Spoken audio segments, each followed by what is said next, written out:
A few months ago, a romantasy novel went viral called Midnight Milking Farm.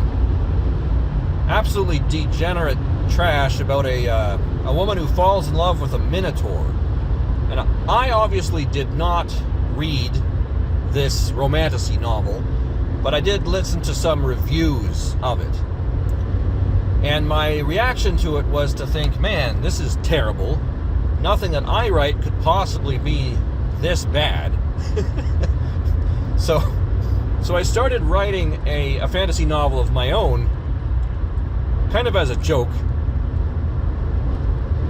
But eventually I started getting into it. The title is called His Darkling Creature. I'll be publishing it under a different pseudonym than my regular pseudonym. This one will be by Rudy Ma. I guess you'd have to call it a science fiction romantasy story.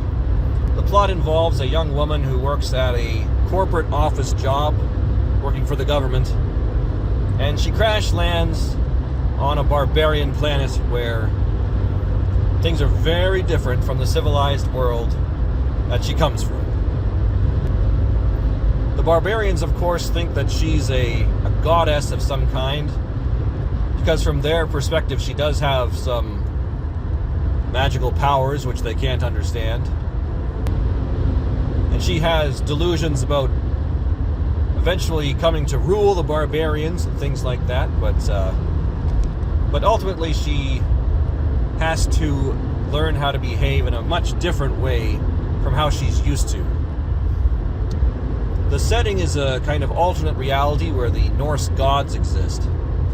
And Odin has been deposed. He's been sent down to Earth in a mortal human body. He lives as a bum. And Frigga and Freya are currently ruling in heaven. That's sort of the backstory of what's going on religiously in this universe, in the fictional universe. I think it'll probably sell a lot better than my other books.